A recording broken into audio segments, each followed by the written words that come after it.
இது உங்க பாட்காஸ்ட் வாயில வட. இதை இணைந்து வழங்குவது லார்ட் பீரஸ் மற்றும் பிராலி and supported by capital corporation.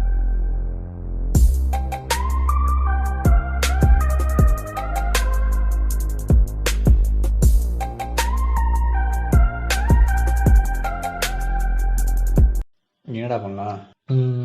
அதை ஃபர்ஸ்ட் சீசன் 4 ஒரு எபிசோடு பண்ணலான்னு சொல்லி பேசிட்டு இருந்தோம். ஏதாவது ஃபீமேல் கிடைச்சாங்களா பேசுறதுக்கு? ஃபீமேல்னா ரோஸ் தான் கூப்பிடணும். ஆனா அது டாபிக் ஒன்று இருக்கு, ஃபீமேல் வச்சு பேசுற மாதிரி, அதான் 2 பேர் வச்சு பேசுற மாதிரி. அதுதான் அதான் ஃபீமேல் அவங்கள கேட்டேன், அவங்களுக்கு ஒர்க் இருக்கு. நான் கேட்ட போது தீபாவளி டைம், தீபாவளி பட்டாசு வெடிக்கிற சவுண்ட்லாம் கேட்கணும்னு சொல்லிட்டு விட்டேன். அப்புறம் ஒன்றும் ஒரு பொண்ணு, நம்ம ஆலிவர் மச்சான் மச்சாவை கேட்டா மச்சான் வந்து இல்லடா அப்படின்ட்டாங்க. சரி, வேற இப்போ ஃபீமேல் இருந்தாலும் அந்த எபிசோடும் பண்ண முடியல. 2 வாரமா அதான் நடுவில் 3 வாரமா இருந்துச்சு. நேற்று எபிசோடே பண்ண முடியாம வேலையா வேறேன்ட்டேன். நான் சொன்னோம், நான் பண்ணோம் எபிசோடு யோசிக்கணும். சரி, ஏதோ ஒரு எபிசோட் ஒன்று பண்ணலாம். நீ என்னது இது? நம்ம பிளேஸ்மெண்ட் தான் பண்ணோம். அதை வச்சு அதில் வேற ஏதோ அச்சடிக்கிற மாதிரி ஏதோ ஒன்று. ஆக்சுவலா additive manufacturing on 3D printing. அடிக்க பார்த்து அச்சு அடிக்கிற வேலை என்ன கொஞ்சம் நிக்க, அது படுக்க வச்சு அடிச்சுட்டு நீ நிக்க வச்சு அச்சு அடிக்க போற, அவ்வளவுதானே.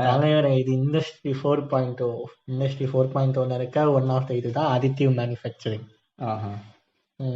இதை வச்சு வீடுலாம் கட்டிக்கிட்டு இருக்காங்க ஐஐடில.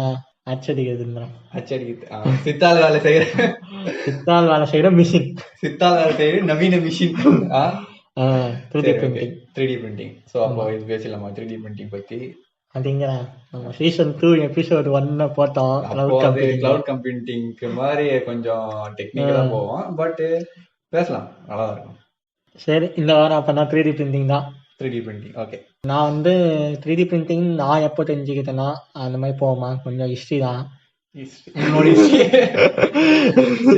உன்னோட ஹிஸ்ட்ரி தான். சரி, ஒன்னும் நான் வந்து ஸ்கூல் படிக்கும் 11th 12th அப்போ நான் வந்து ஒரு ஐடியா தானுன்னு ஒரு இது நடத்தினாங்க. ஒரு காலேஜ்ல காம்படிஷன் நடத்தினாங்க. அதுக்காக நான் சொல்லி ஒரு ஐடியா கேண்டர் பண்ணலான்னு சொல்லிட்டு எங்க ஸ்கூல்ல வந்து நான் பயோமேக்ஸ்னால வந்து நான் என்ன பண்ணேன், சரி பயாலஜி ரிலேட்டட் தான் ஒரு ஐடியா பாஸ் பண்ணலான்னு சொல்லிட்டு பயாலஜி டீச்சர் கிட்ட கேட்டு அவர் வந்து ஒரு ஐடியா சொன்னாரு. ஆர்டிபிஷியல் ஆர்ட் பிரிண்ட் பண்ணலாமாப்பா? ஆர்டிபிஷியல் ஆர்ட் லெவலுக்கு போல நானு, ஆனா அப்பவே அதை பத்தி இருந்துச்சு. ஸோ 3D பிரிண்டிங் ஒன்று இருக்கு, அதை பத்தி பண்ணாரு. நான் போய் அப்ப பார்க்க ஆரம்பிச்சேன், அப்ப அதை படிச்சேன். ஸோ என்ன ஐடியா நான் பண்ணேன்னா வந்து அவன்லாம் சொல்லிட்டாரு. நான் போய் என்ன ஐடியா பண்ணேன்னா வந்து என் ரிசர்ச் பேப்பர், அதாவது ஐடியா என்ன சொன்னா, 3D பிரிண்டிங் வந்து ஸ்கஃபோல்டுன்னு ஒன்று சொல்லுவாங்க. ஸ்கஃபோல்டுன்னு சொல்லுவாங்க. ஸ்கஃபோல்டுனா வந்து உள்ள இருக்க ஸ்ட்ரக்சரு. அதுக்கு மேல வந்து இப்ப எப்படின்னா ஸ்கின்னே, அதாவது இப்போ நான் லேட்டஸ்டா உனக்கு கூட ஒரு முறை இன்ஸ்டால் அனுப்பியிருப்பேன், ஒரு டீத்தே ஒரு போனே வந்து 3D பிரிண்ட் பண்ணி செட் பண்ணாங்கன்னு. அதாவது இப்போ பிளேட்டு வைக்கிறது ராடு வைக்கிறதுக்கெல்லாம் பதிலா போன் மாதிரியே வந்து அதோட காம்போனன்ட்ஸ் வச்சே வந்து பிரிண்ட் பண்ணாங்க. அது ஏதோ ஒரு படத்துல பார்த்தேன், சீரிஸ்ல த குட் டாக்டர்னு ஒரு சீரிஸ் ஒன்று இருக்கும். எந்த சீரிஸ் அது எப்படி சொல்லலாம், பிரைம்ல அது எங்க வரும்னா விஜய் படத்துல மெர்சல்ல டக்குன்னு ஒரு கண்ணாடி ஒஞ்சி இந்த சுட்ட அது மெயின் சோர்ஸ் வந்து த குட் டாக்டர், அதுல வரும் ஆர்டிஸ்டிக் டாக்டர் அவரு. ஆமா, அந்த மாதிரி அந்த மாதிரி வந்து இது நிஜத்தையும் ரியல், அது வந்து சீரியஸ்னு சொல்லலாம். ரியல்லையுமே வந்து பண்ணாங்க. ஒரு போன் வந்து காலர் போனா ஏதோ ஒரு போன் வந்து 3D பிரிண்ட் பண்ணியே வச்சாங்க. ஸோ அப்புறமா இதை வந்து 3D பிரிண்ட் வந்து இப்போ நம்ம ஏன் பேசுறோம், அடிட்டிவ் மேனுஃபேக்சரிங் வந்து இப்போ வளருதுன்னா இண்டஸ்ட்ரி 4.0 நம்ம சொல்லியிருப்போம் கிளவுட் கம்ப்யூட்டிங்க்கு. அது மாதிரி இண்டஸ்ட்ரி 4.0 3D பிரிண்டிங்கும் one of the advanced technology for construction எல்லா சைடுக்குமே. ஓகே, எல்லா அதாவது இண்டஸ்ட்ரி சைடுக்கு, industry side for not only industry but medical. ஆமா, நான் அப்ப மெடிக்கல், அதாவது பயாலஜில வந்து நான் மெடிக்கல்ல தான் புழுத்த போறேன் அப்படின்னு நினைச்ச முறை வந்து அப்படி நினைச்ச காலத்துல வந்து என்ன யோசனா, நான் வந்து ஃபர்ஸ்ட் வந்து ஆர்டிபிஷியல் லெக், அதாவது கை உடஞ்சவங்க கால் உடஞ்சவங்களுக்கு வந்து ப்ரோஸ்டெட்டிக் வைப்பாங்கல்ல, அந்த பிளாஸ்டிக்ல அந்த இரும்புல, அதை வந்து நான் என்ன யோசிச்சேன், அதுக்கு பதிலாக வந்து 3D பிரிண்ட் பண்ணி ஃபர்ஸ்ட் ஸ்கஃபோல்டு பிரிண்ட் பண்ணி, இல்லைன்னா ப்ரோஸ்டெட்டிக்கே இருக்கட்டும், ப்ரோஸ்டெட்டிக் மேல வந்து ஸ்கின்னு வந்து 3D பிரிண்ட் பண்ணி அத வந்து அதோட நார்மல் ஸ்கின்னோட தைக்கிற மாதிரி. ஆனா நம்ம இது யோசிச்சுன்னா ஆன்டிஜென் தான் யோசிப்பேன், பிளட் கனெக்ஷன் எல்லாம் போவோம். அந்த அளவுக்கு இல்லைனா கூட நான் வந்து மேலாக்கா அந்த இதோட வந்து இது வெண்குற மாதிரி இது வேணும். ரொம்பலாம் யோசிச்சுன்னா நான் வந்து சயின்டிபிக்கலா பேச வேண்டியதா இருக்கும். ஆனா 3D பிரிண்ட் பண்ணி ஸ்கின் மாதிரி பண்ணி இது வந்து ஒரு டிசபிலிட்டி வந்து டிசபிலிட்டி இல்லாத மாதிரி காமிக்கலாம்.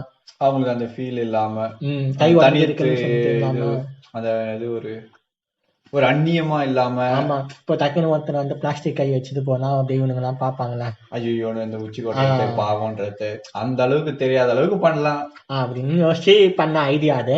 அந்த ஐடியா எவனுக்குமே புரியல அந்த காலேஜ்ல.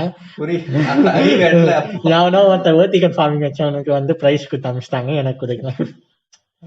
நிலம் வைக்கிற வேலைக்கு வெர்டிகல் ஃபார்மிங் தம்பா பேஸ்ட், நிலம் வைக்கிற வேலைக்கு 2 சென்ட் வாங்கும் போதா 2 ஏக்கரை வாங்கும் போதா அப்படின்னு அவனுக்கு உத்தரப்பானுங்க தொலைநோக்கு பார்வையில. ஆனா இது வந்து உள்நோக்கு பார்வைன்னு யாருக்குமே தெரியல. அப்போ சரி, அதுக்கப்புறமா அதான் இண்டஸ்ட்ரி 4.0 சொல்லிட்டு எனக்கு எப்போ தெரிய வந்துச்சுன்னா, அதான் அந்த டைம்ல எங்க அண்ணன் காலேஜ் படிக்க ஆரம்பிச்சான். எங்க அண்ணன் வந்து core engineering branch, electrical department. Easy இல்ல, எலக்ட்ரிக்கல் அண்ட் எலக்ட்ரானிக்ஸ் இன்ஜினியரிங். ஆமா, சரி. கோர் பிரான்ச்னால வந்து அவன் படிக்கும் போது வந்து இண்டஸ்ட்ரி 4.0 எல்லாம் படிச்சுட்டு அவன் ஐஓடி அதெல்லாம் படிச்சுக்கும் போது வந்து 3D பிரிண்டிங் இருந்துச்சுன்னு சொல்லிட்டு நாங்களும் பார்த்தோம். நானும் அதுக்கப்புறம் நம்மளும் இன்ஜினியரிங் வந்துட்டோம். புடுத்த போன ஃபார்ம் டீம்லாம் சொல்லிட்டு கைத்து மணி ஆச்சு போய் இன்ஜினியரிங் படிதான்ட்டாங்க வீட்டுல. சரின்னு சொல்லிட்டு போன மாதிரி தான் அந்த இன்ஜினியரிங்ல வந்து படிச்ச போது 3D பிரிண்டிங் நானும் பார்த்தேன். அந்த நம்ம வந்து அந்த கிளவுட்ல வந்து சொன்னல சாட் பால் பண்ணும் போது 3D பிரிண்டிங் யோசிச்சேன். இதை வச்சு எது வேணா நம்மளே செஞ்சுக்கலாம். ஆமா, எது வேணா பார்த்தா இப்போ ரீசெண்டா நிறைய இப்போ இன்ஸ்டால ரீல்ஸ் ஆகட்டும், யூடியூப்ல ஆகட்டும், நிறைய இப்போ ரீசெண்டா நீங்க எப்போனா ஒரு 4 to 5 இயர்ஸ்க்கு முன்னாடி பாத்தீங்கன்னா அது அவ்வளோ ப்ளூம் ஆகல. அது 3D பிரிண்டிங் எங்கன்னா ரொம்ப மேஜர் இண்டஸ்ட்ரீஸ் அங்கதான் வந்து 3D பிரிண்டிங் வந்து மோஸ்டா பண்ணிச்சு. ஏன்னா சில பார்ட்ஸ் வந்து மேனுஃபேக்சர் பண்ண முடியாது, அந்த ஸ்ட்ரக்சர் ஆகட்டும் அது வந்து மோல்டிங் பண்ண முடியாது. ஸோ மோல்டு பண்ண முடியாத ப்ராடக்டை வந்து அவங்க 3D பிரிண்டிங்கா பண்ணி அந்த ஃபிலமெண்ட்டை மட்டும் அதுக்கேற்ற மாதிரி பிளாஸ்டிக் இல்லாம ஒரு டைட்டானியம் ஃபிலமெண்டாவோ அந்த மாதிரி பண்ணி பண்ணாங்க. அப்போ வந்து கொஞ்சம் போயிடுச்சு. அப்போ வந்து யாருக்கும் வந்து தெரியல அதோட தொலைநோக்கு பாருங்க, அப்போ புரியல, அதே மாதிரி தெரியல இதெல்லாம் எவனா பண்ண போறேன். ஆனா அப்பவுமே நான் படிக்கும் போது அந்த 3D பிரிண்டிங் மிஷின் எல்லாம் பார்த்திருக்கேன். அப்போ வந்து அது வந்து இண்டஸ்ட்ரி லெவலுக்கு எப்படி இப்போ வந்து கம்ப்யூட்டர் வந்து அந்த டைம்ல பார்த்தா சார்லஸ் பாபேஜ் டைப்ல பார்த்தா அப்படி 2 ஏக்கர் ரூம் தேவை, ஸ்டோரேஜ் இன்னும் 2 ரூம் தேவை, அப்புறம் லேட்டஸ்டா 2 ரூம் தேவை ஒரு கம்ப்யூட்டருக்கு அப்படின்னாங்கன்னா, இப்போ வந்து நம்ம வீட்டுல வந்து லேப்டாப்பா வச்சு போர்ட்டபிளா வச்சு இப்போ அப்படியே பாம் டாப் போன் வரைக்கும் வந்திருக்கோம்ல.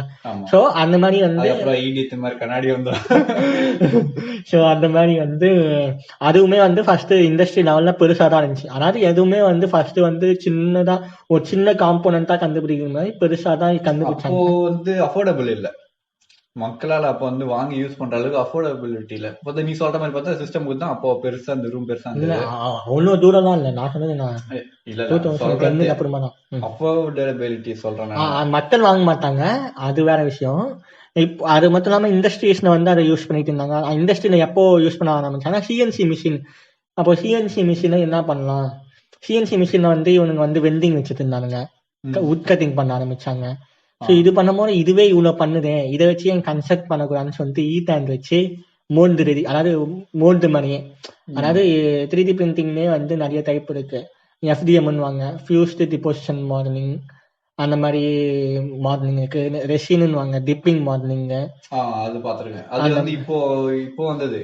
ஆமா, நீங்க யூஸ் பண்றது வந்து அது FDM தான். அந்த இது ஃபியூஸ்ட் டிபோசிஷன் அது வந்து வெறும் ஹாட் அண்ட் வழியா வந்து ஒரு ரா மெட்டீரியல் வந்து பிளாஸ்டிக் ரா மெட்டீரியல் வந்து உருகி எனக்கு தேவையான ஷேப்ல அது பிரிண்ட் இது ஸ்டாக் பண்ணும். 3D பிரிண்டிங்னா இப்போ அடிட்டிவ் மேனுஃபேக்சரிங்னா என்னன்னா வந்து டெஃபினிஷன் திருப்பி டெஃபினிஷன் ஸ்டாக்கிங் ஆஃப் லேயர்ஸ்ன்னு வாங்க. அது வந்து அந்த மிஷின் வழியா உருகி வர்றது வந்து அந்த மாதிரி டைப்ல. இப்போ ஒரு வீடுன்னு வச்சுப்போம், இது வந்து நான் லிசனர்ஸ்க்காக சொல்றேன், உனக்கு நீ பார்த்துருக்க காமிச்சிருக்கேன். லிசனர்ஸ்க்கு வந்து ஒரு வீடுன்னு வச்சுக்கோங்க, அந்த வீடு வந்து லேயர் பை லேயரா வந்து இப்போ ஒவ்வொரு லைனா போறோம். அது வந்து ஒரு லைன் வந்து நம்ம வச்சிருக்கிறது வந்து 0.2 mm. நீ அப்படி சொல்ல, இப்போ ஒரு வீடு கட்ட சொல்ல எப்படி ஒரு ஒரு செங்கல் வந்து ஒரு லேயரை வைக்கிறோமோ அந்த மாதிரி ஒரு ப்ராடக்ட வந்து ஒரு லேயரை வந்து பிரிண்ட் பண்ணி அந்த பிளாஸ்டிக் வந்து ஒவ்வொரு லேயரா போட்டணும் 0.2 அந்த மாதிரி போட்டோம்தான் ஒரு வீடு நம்ம செங்கலா கட்டி முடிக்கிற மாதிரி அதுவும் வந்து லேயரா வந்து வீடா முடியும். ஸோ அது போலதான் 3D பிரிண்டிங். அந்த இப்போ ஃபியூஸ்டு இன்னொன்று வந்து டிப்பிங்கிறது வந்து அதே வந்து அப்படியே அப்சைட் டவுன் ஆகும். அது வந்து ஒரு டைப். ஸோ இது அதான் நான் அப்புறம் இன்னும் கன்ஸ்ட்ரெயின் பண்ணிட்டே வந்துட்டேன். இப்போ நான் டக்குன்னு நாங்கள் யோசிச்சோம், டக்குன்னு ஒரு கோவிடுக்கு முன்னாடி, கோவிட் லாக்டவுனுக்கு அப்புறமா தான், கோவிட் லாக்டவுனுக்கு அப்புறமா சரி நம்ம ஒரு லேர்னிங் பர்பஸ்க்காக 3D பிரிண்டிங் வாங்கலாமேன்னு சொல்லிட்டு வாங்கினேன். ஒன்று இண்டஸ்ட்ரி 4.0 ப்ரோட்டோடைப்பிங் பண்ணலாம், ப்ராஜெக்ட் காலேஜ் ப்ராஜெக்ட்ஸுக்கு யூஸ் ஆகும். அதுக்காக இப்போ நாங்க வந்து ஐஓடிக்கு வந்து நிறைய அந்த பாக்ஸ் ரெடி பண்றது, இப்போ அந்த மாதிரி எது வந்தாலுமே எந்த டைப் ஆஃப் இதுனா நமக்கு ஈஸி பண்றதுக்காக இப்போ எப்படி ஃபோன் ஸ்டாண்ட் கூட நாங்க பண்ணி வச்சிருக்கோம். அந்த மாதிரி வந்து சரின்னு சொல்லிட்டு எஜுகேஷன் பர்பஸ்க்காகவும் இருக்கட்டும், நம்ம வீட்டுக்கு தேவையானதை வந்து நம்ம பிரிண்ட் பண்ணிக்கலாம் டிசைன் பண்ணி ஓனான்னு சொல்லிட்டு வாங்கினோம். வாங்கிட்டு அப்போ நான் வாங்கும் போது வந்து அந்த டைம்ல 2020 தான், அது ரொம்ப தூரம் சொன்னா 2020 செப்டம்பர்ல வந்து அமேசான்ல வந்து 20,000 போட்டான். அதாவது ஸ்ட்ரெயிட்டா டவுன் பேமெண்ட், அதாவது ஸ்ட்ரெயிட்டா ஃபுல் அமௌண்ட் கட்டினா வந்து 13,000 நம்ம போட்டிருந்தான். அதுவே வந்து இஎம்ஐ போட்டனால 4,000 ரூபாய் போட்டு 18,000 கிட்ட கொண்டு வந்துட்டானுங்க. நமக்கு என்னப்பா அவ்வளோதான் அமௌண்ட், ஃபோன் வேணா வாங்கலாம், இது வாங்குறது பெரிய கஷ்டம். அப்புறம் இது இஎம்ஐல போட்டு நாங்கள் வாங்கினோம். ஃபர்ஸ்ட் மிஷின் வாங்கி ஃபிலமெண்ட்லாம் போட்டு அப்படியே அதை பார்த்துன்னு இருந்தோம். அப்படியே அது ஒரு சாட்டிஸ்ஃபைங் மாதிரி தான். அது நேராக போகிறது பொறுமையாக பார்த்துன்னு ஆட்டோமேட்டிக்காக 2 மணி நேரம் ஃபைன் தான் ஃபர்ஸ்ட் போட்டோம். அதுக்கப்புறமா தான் பெரிய பெரிய ஃபைன்லாம் போட்டால் 2 days 3 days ஆகும். அப்புறமா அதுக்கப்புறமா அதுல இருந்து லேர்ன் பண்ணி நாங்களே பல டிசைன் பண்ண ஆரம்பிச்சோம். அந்த மாதிரி தான். அதான் அது யூஸ் வந்து நாங்க வீட்டுல அப்புறம் பல மெட்டீரியல்ஸ் அந்த மாதிரி பண்ணோம். அப்புறம் எங்க அப்பா வந்து எலக்ட்ரீஷியன்ன்றதுனால வந்து அந்த ஈத்தர்ல வந்து ஒரு நாபு வந்து எங்க அப்பா வந்து துப்பு குத்தினா கண்டுபிடிச்சிருவாங்க. நீங்க எங்க அப்பா வந்து எலக்ட்ரீஷியனா ஒர்க் பண்றாரு. சரி, ஓகே. ஸோ எலக்ட்ரீஷியனா ஒர்க் பண்றதுனால அவர் வந்து அந்த ஹீட்டர் ஒன்னு ரெடி பண்ணணும்னு வித்துன்னு இருந்தாரு. அது வந்து அந்த ஹீட்டரோட நாபு வந்து தொலைஞ்சிருச்சு. அது வந்து ஈத்தர் நாபு வாங்கணும். சரி நாங்க என்ன பண்ணோம், எங்க அப்பா வந்து அந்த நாபு போய் தேடணும், போயிட்டு வீடா பழைய கதையில போய் தேடிதான் நாபு எடுக்கணும். சரி பாருங்களான்னு அப்புறம் நாங்களே வந்து அதை பார்த்து அளவு வச்சு டிசைன் பண்ணோம். டிசைன் பண்ணி கரெக்டா செட் ஆயிடுச்சு. கரெக்டா செட் பண்ற அளவுக்கு பண்ணிட்டோம். அந்த இது டைமென்ஷன் எல்லாம் கரெக்டா எடுத்து பண்ணி பண்ணிட்டோம். அப்புறமா எதுக்கு அதை பண்ணதை வந்து வித்துறக்கூடாதுன்னு சொல்லிட்டு எங்க அப்பாவை போய் வாங்கிக்கோங்கன்னு சொல்லிட்டு இதை நாங்க வீட்டுல வச்சுக்கோன்னு வாங்கி எடுத்து வச்சுக்கலாம். கரெக்டான மாடலு அது அவங்களுக்கு கொடுத்தா இப்ப நாங்க என்ன பண்றது, அதனால கரெக்டா செட் ஆயிடுச்சு, எடுத்து நாங்க வச்சுக்கிறோம், அவங்களுக்கு புதுசா வாங்கி கொடுத்துருங்கன்னு சொல்லிட்டு வாங்கி கொடுத்துட்டோம். எப்படியும் வாங்கினதை அவங்கதான் பேர் பண்ணோம், ஏன்னா அவங்க இதுலதான் தொலைஞ்சிச்சு. அது போலதான் இப்போ வந்து 3D பிரிண்டிங் அங்கதான் போயிட்டு இருக்கு. சோ இப்போ வந்து அது வந்து இப்போ நிறைய பேர் வந்து அதை எப்படி சொல்லிட்டு பினான்சியலா எடுத்துட்டு வர ஆரம்பிச்சிட்டாங்க. ஆமா, இப்போ வந்து ஓன் பர்பஸ் மட்டும் யூஸ் பண்றது இல்லையா, இப்போ கீ செயின் ரெடி பண்றது பிசினஸ் பர்பஸ். நிறைய பேர் மோஸ்டா எல்லாத்துக்கும் வந்து இன்ஸ்டா தான் வந்து ஒரு பிளாட்ஃபார்ம். யூடியூப்ல வந்தா ஒரே மிஷின் வாங்குங்க, மாசத்துக்கு 25,000 சம்பாதிங்க, ஓஹோன்னு வாழ்க்கை. அப்புறம் என்னென்னமோ போட்டுருந்தானுங்கப்பா,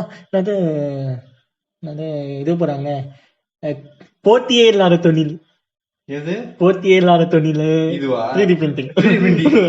யூடியூப்ல நான் பிக்கப் லைன் எல்லாம் பார்த்து போட்டியே இல்லாத தொழில், உட்கார்ந்த இடத்தில் 25,000 சம்பாதிக்கலாம் அப்படிலாம் போட்டுருந்தானுங்க. ஆனா இது கிளிக் பைட்டு தம்ப்நெயில்ஸ்லாம். ஆனா அதுவுமே இருக்கு. ஆனா அவங்க வந்து ஃபர்ஸ்ட் அதுல போட்டதுலாம் நான் மோஸ்ட் ஆஃப் அது வந்து ரெசின் தான். ரெசின்ல வந்து மினியேச்சர் பண்றாங்க. அந்த மினியேச்சர் நம்மளையே வந்து நம்ம போட்டோ மட்டும் அனுப்பிட்டா நம்மள வந்து அப்படியே மினியேச்சரா ரெடி பண்ணி மினியேச்சர் டால் மாதிரி ரெடி பண்ணி தருவாங்க. அது மாதிரி பண்றாங்க. அது வந்து ரெசின்ல பண்ணுவாங்க. இப்போ நீயே ஆல்ரெடி சொல்லியிருப்பேன், எங்க 3D பிரிண்டிங்ல எஃப்டிஎம்ல வந்து ஸ்டாக்கா வரதுனால வந்து லைன் லைனா தெரியுதுன்னு சொல்லியிருப்பேன்.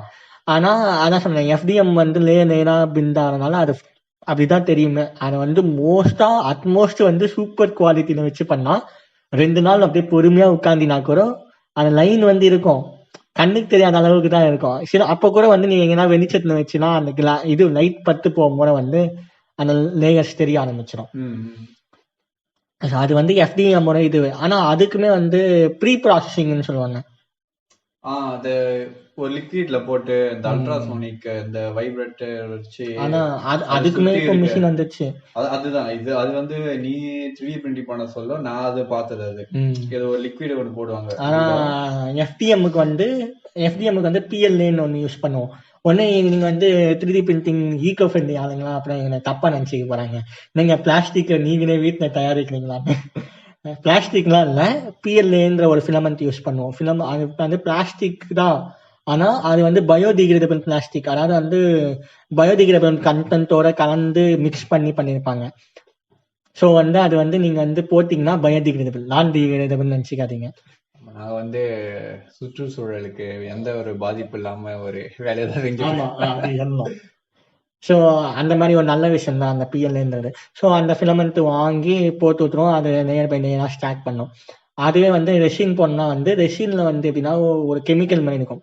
ரெசின் கெமிக்கல்னு வாங்க. நான் வந்து அதை பத்தி சரியா பார்க்கல, நான் வீடியோல பார்த்து தான் சொன்னேன். அந்த கெமிக்கல் என்னன்னு தெரியல. அதை வந்து ஊத்திடுவாங்க. பிளேட் இருக்கும். பிளேட் வந்து என்ன பண்ணும், உள்ள டிப் பண்ணிட்டு வெளியே வரும்போது யூவி லைட் அடிக்கும். அந்த யூவி லைட் படமோன்னு வந்து அந்த அந்த லேயர் அது லேயர் தான். அந்த லேயர் படமோன்னு வந்து அந்த லேயர் வந்து ஸ்ட்ரக்சரா மாறும். அது வந்து எந்த இடத்துல லைட் படுதோ அந்த இடம் மட்டும் சாலிட் லிக்விட் வந்து அப்படியே டிராப் ஆயிடும். திருப்பி டிப்பாகி வெளியே வரும்போது டக் அந்த லைட் அடிக்கும். டக் அந்த லைட் தெரியும். ஆனா இது ஏன் வந்து இதுவுமே நான் வாங்கலாம், நீ சொன்ன மாதிரி ஸ்மூத் பினிஷ் வருமேன்னு கேட்கலாம். ஆனா ஆண்றதையே வந்து நம்ம வந்து இப்போ இருக்க இன்ஜினியரிங்ல, அதுவும் நம்மளாம் சாஃப்ட்வேர் இன்ஜினியரிங்ல ஆண்றதையே நம்ம கம்ப்யூட்டர் பக்கம் தான் உட்கார்ந்துகிட்டு இருக்கோம். ஸோ பிசிக்கல் ஆக்டிவிட்டியும் எதுவும் இல்லை, கண்ணுக்கும் பாதிப்பு தான். இது ஏன் இதை சொல்ல வரேன்னா, இது ஏன்னா வந்து யூவி லைட் இருக்கும். யூவி லைட்ல வந்து ஃபியூம்ஸ் வரும். ஃபியூம்ஸ் வந்து கார்சினோஜெனிக். ஸோ அது வந்து வீட்டில் வைக்க முடியாது. அதே மாதிரி அது வந்து இருட்டான இடத்துல வைக்கணும். வெளியே சன்லைட் பட்டுச்சுன்னா அதுவுமே யூவி லைட், அதுவுமே ரியாக்ட் ஆகி இதுவாயிடும். ஆமா. ஸோ இருட்டுல வைக்கணும். அதுக்குன்னு தனி ரூம் வேணும். அது வந்து அந்த மிஷின் ஓடும் போதும் நீங்க அந்த ரூம்குள்ளேயே போகக்கூடாது, ஃபியூம்ஸ் வரும்னு சொன்னா. ஸோ அதுக்கு ப்ரீ ப்ராசஸிங் அதிகம். கிளவுஸ் போட்டுக்கணும். அந்த இதுல இருந்து கெமிக்கல் வந்து எதுக்கு முன்னாடி கிளவுஸ் போடணும். எடுத்து அதை வந்து அதையுமே ஐசோப்ரோஃபைல் ஆல்கஹால்ல போட்டு முக்கி எடுத்து அங்க ஐசோப்ரோஃபைல் ஆல்கஹால்ல வந்து கார்சினோஜன்லாம் வந்து இதுவாகினதுக்கு அப்புறமா அணிஞ்சதுக்கு அப்புறமா தான் எடுத்து கையில தொடங்கவே முடியும். அதுக்கப்புறம் தான் பெயிண்டிங் ப்ராசஸ் இருக்கு. அதுக்கப்புறம் யூவில வச்சு ஒரு வாட்டி வச்சு அதுக்கப்புறம் தான் நீ சொல்ற மாதிரி பெயிண்டிங் எல்லாம் யூவில அந்த ரவுண்ட் மிஷின் சொன்னோம்னா அதை சுத்த விடுறாங்களே, அதான சொன்னேன். அது இல்ல நான் சொல்றது, அது வந்து வைப்ரேட்டர். அது வைப்ரேட்டர் இல்ல, அதுவுமே வந்து ஐசோப்ரோஃபைல் வந்து ஐசோப்ரோஃபைல போட்டு வைப்ரேட் ஆகும். அதுக்கப்புறம் எடுத்து யூவில வச்சு அதுக்கப்புறம் பெயிண்டிங் அந்த மாதிரி. அது ரொம்ப விஷயம், ரொம்ப ரிஸ்க் வேற. ஆமா. அத பண்றவங்க வந்து அவனுக்கு தனி ரூம் இருக்கும், என்னமோ பண்ணுவான். அதை பத்தி யூடியூப்னா நான் போட்டிருந்தாங்க. யூடியூப்ல போட்டிருந்தது எப்படின்னா வந்து அது வந்து எப்படின்னா ஒரு மினியேச்சர் டால் வந்து ஆஃப் அதாவது நம்ம பாஸ்போர்ட் சைஸ் மாதிரி ரெடி பண்ணாலே வந்து 3000, ஃபுல் பாடி ரெடி பண்ணா 5000. ஓகே, அவனுக்கு வந்து அப்போ இந்த மாதிரி சொன்னாங்க. அது யூடியூப்ல சொன்ன கணக்கு இதெல்லாம். அவன் சொன்ன கணக்கு யோசிச்சனா ஒரு பீஸ் 5000 ரூபாய்க்கு விற்கலாம். ஒரு பீஸ் 5000 ரூபாய்க்கு விற்கிறா, 25 பீஸ் ஒரு நாளைக்கு ஒரு பீஸ் போட்டா கூட 30 நாளைக்கு பீஸ் ஆகுதுன்னு வச்சுக்கோ. 20 ஆர்டர் வந்தா கூட 25 ஆர்டர் வந்தா கூட உனக்கு வந்து 5000 × 25 போட்டா 1,00,000 வந்துடும். ரா மெட்டீரியல்ஸும் பிளஸ் கரண்ட் சார்ஜ் போச்சுன்னா 20,000 10,000 தான் போகும். 20,000 நீ வந்து அந்த டிரான்ஸ்போர்ட் கொரியர் எல்லாம் போச்சுன்னா கூட உனக்கு 80,000 இருந்து 60,000 வரைக்கும் சம்பாதிக்கலாம் சொல்லுவானுங்க. சம்பாதிக்கலாம், பட் ஆனா அந்த அளவுக்கு அஃபோர்டபிள் பண்ற அளவுக்கு இங்க கஷ்டம். ஃபர்ஸ்ட் ரீச்சே எடுக்கணுமே. இப்போ யாரு வேணா வாங்கி வச்சுக்கலாம்.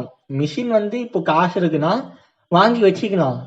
அத வந்து சேல் பண்றது வந்து நம்பிக்கையான கஸ்டமர்ஸ் தேவை. ஆமா. ஓகே, இப்போ பிசினஸ் நாங்க வந்து வாங்கிட்டோம். வாங்கும் போது வந்து எங்க கூட உணவத்தர், அதாவது நானும் எங்க அண்ணனும் வந்து எஜுகேஷன் பர்பஸ், அவர் வந்து பிசினஸா பண்ணலாம். அப்போ அந்த 3D பிரிண்டிங் வந்து நிறைய பேருக்கு தெரியாது. ஆனா அதை பத்தி சில இடத்துல தான், கொஞ்சம் இடத்துல தான் வந்து அது யூனிக் கிஃப்ட் ஐட்டம்ஸா பண்ண ஆரம்பிச்சாங்க. இது வந்து கஸ்டமைசபிள், கஸ்டமர் வந்து என்ன மாதிரி ப்ரிஃபர் பண்றாங்களோ அது மாதிரி பிரிண்ட் பண்ணி கொடுக்கலான்ற மாதிரி ஒரு புது கிஃப்டா அப்போ ஆரம்பிச்சிச்சு. ஸோ அதனால வந்து அப்போ வந்து பெருசா ரீச் கிடையாது. பட் ஆனா பண்ணலாம், அவர் வந்து கிஃப்ட் ஐட்டம்ஸா நிறைய பண்றதுனால வந்து இதையுமே ஒரு கிஃப்ட் ஐட்டமா பண்ணலாம், நீங்க வாங்குங்கன்னு சொல்லிட்டு அவரும் பாதி அமௌண்ட் போட்டாரு. அதை வாங்கி நாங்களும் பண்ணோம். அவரும் சில ஃபைன்லாம் அனுப்புவார், இந்த மாதிரி பண்ணணும்னு வர அதை டிசைன் பண்ணி போடுவோம். போறதுனால எங்களுக்கு என்ன வரும், மாசத்துக்கு இஎம்ஐ கட்டுற அளவுக்கு வந்தா போதும் அப்படின்னு நினைச்சோம். அந்த மாதிரி சம்டைம்ஸ் வந்துச்சு, சம்டைம்ஸ் வரல, நாங்க காசு போட்டு கட்டணும். ஆனா ஏதோ பண்ணிட்டு இருந்தோம். அதுக்கப்புறம் திடீர்னு ஒன் டைம் வந்து நாங்க நிறைய அந்த இது ரீல்ஸ் போடுவோம், அந்த வீடியோ எடுத்து. அந்த ஒரு ரீல் வந்து ஃபேமஸ் ஆயிடுச்சு. ஏன்னா அதிகமா ரீல்ஸ் போயிடுச்சு, அதான் 10M தாண்டி போயிடுச்சா, உடனே அப்படியே ஆதரா வந்து குவிய ஆரம்பிச்சிச்சு. அப்புறம் என்னன்னு தெரியல, அதாவது கண்ணை கத்தி காட்டுல விட்ட மாதிரி ஒரு மிஷின் வச்சு ஒன்றும் பண்ண முடியாது. 50 கணக்கான ஆதர் 100 கணக்கான ஆதர் வந்தவொடனே டக்குன்னு என்ன பண்ணோம், ஒரு மிஷின் வாங்கவே கஷ்டப்பட்ட நாங்க ஒரு மிஷினோட இஎம்ஐ முடிச்சுட்டு அடுத்த மிஷின் வாங்கி ஃபுல் அமௌண்ட் பே பண்ணி அடுத்த மிஷின் வாங்கி திருப்பி அடுத்த ஒரு வாரத்திலே இன்னொரு மிஷின் வாங்கினோம். இப்போ டோட்டலா வந்து 7 மிஷின் வாங்கிட்டோம். 7 வாங்கிட்டோம். இங்க 3 அங்க 4. ஆமா, 7 மிஷின் வாங்கிட்டோம். ஸோ வந்து 7 மிஷின் வாங்கி ஒரு one of the manufacturing unit நடத்திக்கிட்டு இருக்கோங்க. I am entrepreneur. அதுக்கு வந்து மதன் அண்ணன் நினைச்சிட போறாங்க. இது வந்து கொஞ்சம் இதுவா. ஆனா யாருமே 3D பிரிண்டிங் வாங்க வேணாம் அப்படின்லாம் சொல்ல மாட்டேன், வாங்கலாம். ஆனா அதை பிசினஸ் பர்பஸ்க்கா வாங்கினா அதை நீங்க எப்படி மார்க்கெட்டிங் பண்றதுன்றது வந்து அது பிசினஸ் மைண்ட் பீப்புள் கூட ஹெல்ப் இருந்துச்சுன்னா, இல்லை உங்களுக்கு அந்த அளவுக்கு பிசினஸ் நாலேஜ் இருந்துச்சுன்னா பண்ணலாம். ஏன்னா கொண்டு போய் ரீச் பண்ணது கஷ்டம். ஆமா, ஏன்னா இப்போ முன்ன சொன்ன மாதிரி வேணா முன்ன காம்படிஷன் இல்ல, இப்போ நிறைய பேர் வந்து வந்துட்டாங்க இப்போ 3D பிரிண்டிங். அதாவது நாங்க பண்றது வந்து எஃப்டிஎம், இது வந்து யூசர் ஃப்ரெண்ட்லி டைப். இப்போ வந்து யூசர் ஃப்ரெண்ட்லி தாண்டி எல்லாருமே எங்ககிட்ட கூட சில பேர் வந்து கேட்குறது அந்த மினியேச்சர் தான் தான். மினியேச்சர் தான் நாங்க போடலாம், போட்டா 2 நாள் ஆயிடும், மினிமம் 1 நாள் ஆயிடும். டிசைன் பெரிய விஷயம், டிசைன் போட்டு எடுத்தா அதான் எஃப்டிஎம்ல ஒன்னு சொன்னது வந்து pre process post processing. Post ப்ராசஸிங்ல வந்து எஃப்டிஎம்ல வந்து நீ சொன்ன மாதிரி நேரம் வரும். அது நான் என்ன பண்ணோம், ஃபர்ஸ்ட் சாண்டிங் பண்ணோம், ப்ரீ ப்ராசஸ் சாண்டிங் பண்ணோம். அதாவது அந்த எக்ஸ்ட்ரா ஏர் மாதிரி வரும், அதை உட்காந்து நான் ஃபர்ஸ்ட் ஹீட் பண்ணி சுருளாக்கி அதை கட் பண்ணோம். அப்புறம் நம்ம வீட்டுக்கு வந்து பெயிண்ட் அடிக்கிறதுக்கு முன்னாடி என்ன ஷாண்ட் பண்ணுவோம், அது மாதிரி ஷாண்ட் பண்ணோம். ஷாண்ட் பண்ணிட்ட உடனே பட்டி பாக்குறோம். ஆமா, பட்டி பாக்கணும். அதாவது லேயர்ல வந்து அங்க கேப்பா இருக்குமா, அதெல்லாம் வந்து ஃபில்லிங் பண்ணணும். திருப்பி வந்து லைட்டா வந்து சாண்ட் பண்ணிட்டு பிரைமர் அடிக்கணும். பிரைமர் மாதிரி ஒரு கோட் பண்ணணும், திருப்பி 2வது கோட் பண்ணணும். இது வந்து ஒரு மினியேச்சருக்கு நான் உட்காந்து பண்ணா எவ்வளவு நேரம் ஆகும் இன்னும். அதாவது ஒரு ரெசின் பிரிண்ட் பண்ணி மினியேச்சர் டால் பண்ற அவங்களுக்கு வந்து ஈஸி கிடைக்கும் போதுமே அதாவது ஸ்மூத்தஸ்ட் ஃபினிஷ்ல கிடைச்சிடும். எடுத்து அவன் வேலை இல்ல, மிஷின் வேலைதான். யூவி லைட்ல வச்சு நீ விற்கிறது, யூவி லைட்ல வச்சுட்டு வந்துடுவேன், ப்ராசஸ் முடிஞ்சிடும். எடுத்து திருப்பி ஐசோப்ரோஃபைல் ஆன்கால வச்சு முக்கிய எதுக்க போற, ப்ராசஸ் முடிஞ்சிடும். எடுத்து வச்சுட்டு பெயிண்டிங் ஸ்டார்ட் பண்ண போறேன். உனக்கு ஸ்மூத்தஸ்ட் ஃபினிஷ் இருக்கனால பெயிண்ட் சூப்பரா இதுவாய்க்கும். பெயிண்ட் அடிச்சு முடிச்சவனே அழகான ஃபினிஷ். அப்படியே எடுத்து காஞ்சவனே எடுத்து அக்ரிலிக் பெயிண்ட்னா ஒரு 10 நிமிஷம் ஃபேன் வச்சா காஞ்சிடும், எடுத்து பேக்ஸ்ல போட்டு பேக் பண்ணி அனுப்பிடலாம். நான் எனக்கு வந்து அந்த ப்ராசஸ் முடிக்கிறதே ஒரு பீஸை வந்து நான் பெயிண்ட் பண்ணி முடிக்கிறதுக்கே 1 வாரம் ஆகும். ஒரு கையை நான் பெயிண்ட் அடிச்சுட்டு வச்சுட்டு காய விடணும், திருப்பி மூஞ்சி பெயிண்ட் அடிச்சு வச்சுட்டு காய விடணும். அதனால ப்ராசஸ் டைம் அதிகம். எஃப்டிஎம்ல வந்து மினியேச்சர் பண்ண முடியாதுன்னு சொன்னீங்கன்னா ஒருத்தன் பண்ணிக்கிட்டு இருக்கான், யூடியூப்லயும் போட்டான். அவன் வந்து அவன் ஓன் இன்ட்ரெஸ்ட்ல பண்றாங்க. பிரிண்ட் த ஃபியூச்சர்னு ஒரு யூடியூப் சேனல் இருக்கு, டக்குன்னு ஒருத்தருக்கு நமக்கு தெரிஞ்ச ஆள் அவருக்கு ஒரு இதுவை போட்டு ப்ரமோஷன். பிரிண்ட் த ஃபியூச்சர்னு ஒரு யூடியூப் சேனல் இருக்கு, நீங்க அதை போய் பாத்தீங்கன்னா அவர் வந்து எப்படின்னா எஃப்டிஎம் நான் சொன்ன மாதிரி ஸ்டாக்கிங் மிஷின்ல வந்து இந்த மாதிரி பெரிய பெரிய நம்ம அனிமே ஃபேன்ஸ்லாம் இருந்தீங்கன்னா அவர் டெத் நோட் பண்ணியிருக்காரு, டெத் நோட்டோட இது பண்ணியிருக்காரு, அந்த மினியேச்சர் மாதிரி பண்ணியிருப்பாரு, சூப்பரா இருக்கும். சினிகாமியும் பிளஸ் இவரும் லைட் யாகமையும் இருப்பான். அப்புறம் தாரோட இது அந்த மாதிரி நிறைய இது வெனாம் அதெல்லாம் நிறைய அவர் பிரிண்ட் பண்ணி பெயிண்ட் பண்ணி முடிச்சிருப்பாரு. நிறைய வீடியோஸ் இருக்கும், போய் செக் பண்ணி பாருங்க, அப்போ தெரியும் அந்த இது எந்த மாதிரி நடக்கும் அப்படின்னு சொல்லிட்டு. அது இப்போ வந்து நம்ம எங்க ஸ்டார்ட் பண்ணது எங்க இப்போ பிசினஸ் சைடு வந்துட்டோம். அதான் கரெக்டா தான் போயிட்டு இருக்கு. அதுதான். ஸோ இது வந்து எப்படி ஃபியூச்சர்ல எப்படி யூஸ் ஆகும், இதே இண்டஸ்ட்ரி 4.0 அதை சொல்லிடுவோமா? இண்டஸ்ட்ரி 4.0 வந்து சிஎன்சி வந்து ரோபோட்டிக் ஆட்டோமேட்டிக்கா பண்றது. அதை வந்து இப்போ வந்து ஐஐடில வந்து 3D பிரிண்டிங் மிஷினே வந்து வீடு கட்டினாங்க. அதான் அந்த சிமெண்ட் அந்த டிஸ்போஸ் மாதிரி அது பதிலா சிமெண்ட் ஆமா ஆட்டோமேட்டிக்கா அந்த இது சிமெண்ட் இது கலவை ஊத்துறது பாத்துட்டேன் போட்டேன்டாங்க இதுலதான் நியூஸ்ல போட பார்த்தேன். ஆமா அது வந்து கரெக்டான கலவை போட்டு விட்டு பேஸ் அதுல கட்டினா வந்து 27 daysல முடிச்சிடலாமா வீட. அதாவது சிலதுலாம் வந்து ஃபேக்டரி மேதே. அதாவது எப்படின்னா இப்போ இந்த சவுத்துல வந்து உனக்கு வேலையே இல்லை, சவுர்லாம் இருக்குன்னு வச்சு 4 சவுறு அவன் அளவு எடுத்துன்னு போயிட்டானா அதை அப்படியே ஊற்றி வச்சிடும், காய வச்சுட்டு 2 நாள் காய வைக்கணும், 5 நாள் காங்கிரீட்னா 5 நாள் காய வச்சுட்டு இன்னும் வந்து அது வந்து கஷ்டம் மேதா இருந்துச்சுன்னா இப்ப 10க்கு 10 காமன் ரெடி பண்ணி வச்சுட்டு இருப்பான் ஆல்ரெடி. எத்தனை வந்து பேஸ்ல இறக்க வேண்டியது பில்லர் ஃபவுண்டேஷன் மாதிரி. சென்னை சில்க்ஸ் அப்படிதானே கட்டுறாங்க, புது பிரான்ச் கட்டுறானே எப்படி அதுதான் அது மாதிரி எத்தனை வந்து கட்டிடுறாங்க. மேஜரா வந்து இவங்களுக்குன்னு ஒரு டிசைன் இருக்கும்ல. இப்போ இந்த புதுசா இந்த வீட்டுக்கான வந்து ஒரு டிசைன் சொல்லியிருப்பான், இந்த இடத்துல எனக்கு இந்த கர்வா வேணும், அதை மொத்தம் வந்து அங்கேயே கொண்டு வந்து மிஷினை செட் பண்ணி பிரிண்ட் பண்ணிடுவாங்க. ஓகே அது காய ஒரு 10 நாள் ஆகுதா, 10 நாள்ல 10 நாள்ல ஒரே நாள்ல ஃபர்ஸ்ட் ஷவுர் செட் பண்ணிட்டு அவன் டிசைன் போடுறத வந்து காய வைக்கிறதுக்கு ஒரு 10 நாள். அதுக்கப்புறம் பிளாஸ்டரிங் பூசு வேலை முடிச்ச உடனே அடுத்த ஒரு வாரத்துல பெயிண்ட், அடுத்த ஒரு வாரத்துல வெளியே பெயிண்ட் டைம்ஸ் முடிச்சுட்டு 25 நாள் 22 நாள் 1 மாசத்துல வீடு கையில விட்டுருவாங்க. ஆமா 30 நாள்ல பூஜை போட்டு இவ்வளவு ஸ்பீட் ப்ராசஸ் இருக்கு. அப்ப யாருதான் இண்டஸ்ட்ரி 4.0 போவானான்னு போவானா மேஸ்திரில வேலை போகுது. அது எப்படின்னா ஆமா இது வந்து நிறைய பேர் என்னங்க டெக்னாலஜி எல்லாம் வந்துச்சுன்னா மனுஷனுக்கு வேலை இருக்காதுன்னுவாங்க. அதை மெயின்டைன் பண்ற மாதிரி ஆளுங்க தான் போயிடுறாங்களா. இப்போ எப்படி வேலை இல்லாம போவோம். பிளாஸ்டரிங் வந்து இவங்க தானே பண்ணோம், மேஸ்திரி தானே பண்ணோம். அதுக்குதான் இது வச்சிருக்காங்க கன் வச்சு பாத்திரிக்கே இல்லையா கன் வச்சு அடிக்கலாம்.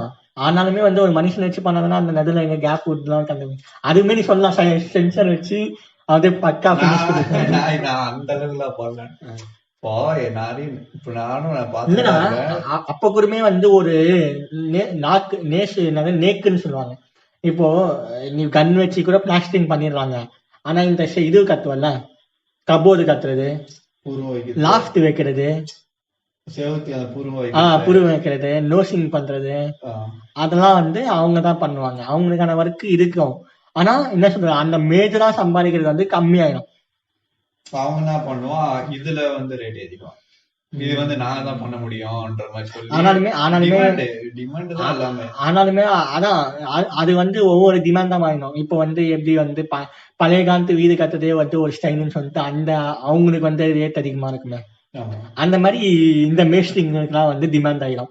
இவங்க வந்து இந்த மாதிரி கான்கிரீட் வீடு கட்டுறவங்க, செங்கல் வச்சு வீடு கட்டுறவங்கலாம் அவங்க வந்து இவ செங்கல் வச்சு கத்துறா புரியுங்க சார், அவனை பிடிச்சி தூக்கிடுவாங்க சார் அப்படின்னு சொல்லிட்டு அந்த மாதிரி அவங்க எல்லாம் வந்து இதுவாவாங்க. அதனால எப்பவுமே வந்து ஒரு விஷயத்த பக்காவா தெரிஞ்சு வச்சுக்காங்க, அந்த விஷயத்த எக்ஸல் ஆவாங்க. நம்ம வந்து இண்டஸ்ட்ரி 4.0 சொன்னது வந்து சரி வீடு கட்டுறது அடுத்த விஷயம். நம்மளுக்கு வந்து சீக்கிரமா மேனுஃபேக்சரிங் நடக்கும். வீடு கட்டுறதை தாண்டி இன்னும் நிறைய விஷயங்கள். நீ வந்து வீடு கட்டுறது வேணா கூட நீ அவங்கள வச்சு கத்திக்கோங்க. இப்போ பல இதுலாம் வந்து எவ்வளவு பெரிய இது கட்டுவாங்க, என்ன சொன்னது இண்டஸ்ட்ரீஸ், அது வந்து ஸ்பீடா நடந்துச்சுன்னா வேலை வாய்ப்பு அதிகம் தானே சீக்கிரமா. அது எங்க நடக்கணுமோ வேலை வாய்ப்பு நடக்குன்னா அங்க சேஃப்டின்னு ஒண்ணு வருதுல்ல, அங்க ஒரு கேள்வி. ஆமா அங்க வந்து இது யூஸ் பண்ணலாம்ல. இப்போ நீ சொன்ன மாதிரி அந்த 10 floors கட்டும் போது நிறைய பேர் வந்து மேல வந்து தவறி விழுந்துருவாங்க. ஏன்னா அந்த இது கைப்புடி சோறு கட்ட மாட்டாங்க. அது பேர் கூட இதை இங்கிலீஷ்ல சொல்லுவாங்க, டக்குனு வர மாட்டேன், பாராஃபின் வால்ஸோ என்னமோ சொல்லுவாங்க. கைப்பிடி செவர்.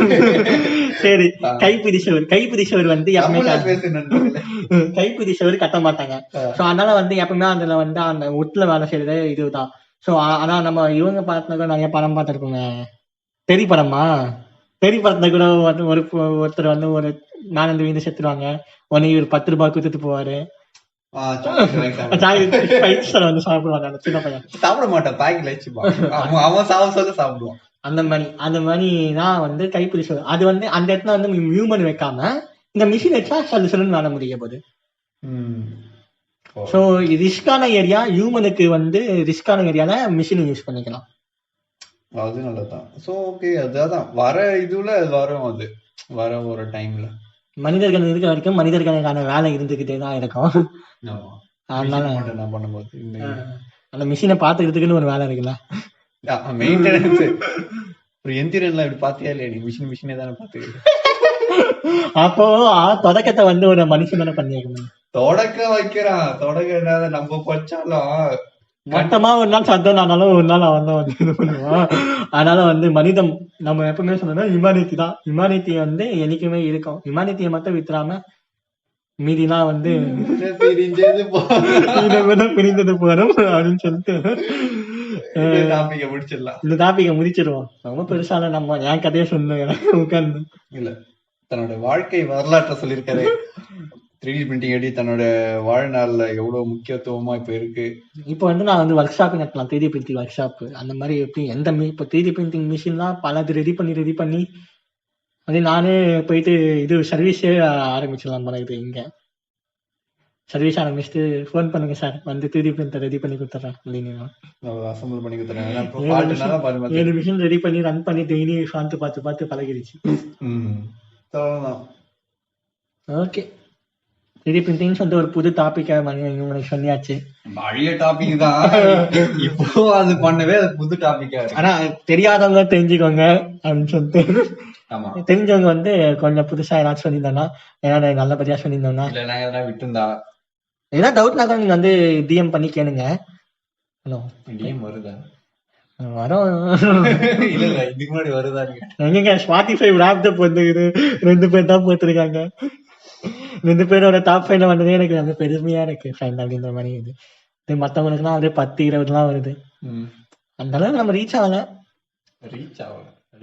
ஆனா நம்மளுக்கு இருக்க ஆடியன்ஸை நம்ம ட்ரெஷர் பண்ணுவோம். நம்மளுக்குன்னு இருக்க ஒரு 55 பேரை வந்து 2 பேர் கேட்கறதாலும் பரவாயில்ல, நாங்க 2 பேருக்காக நாங்க 2 பேர் செய்யறோம். அவ்வளவுதான். இதெல்லாம் முடிச்சுப்போம். ஸ்பாட்டிஃபை ராப்பும் பண்றோம், இன்னைக்கு எபிசோட ராப் பண்றோம். சரி, ஓகே, பாய் பாய் பாய்.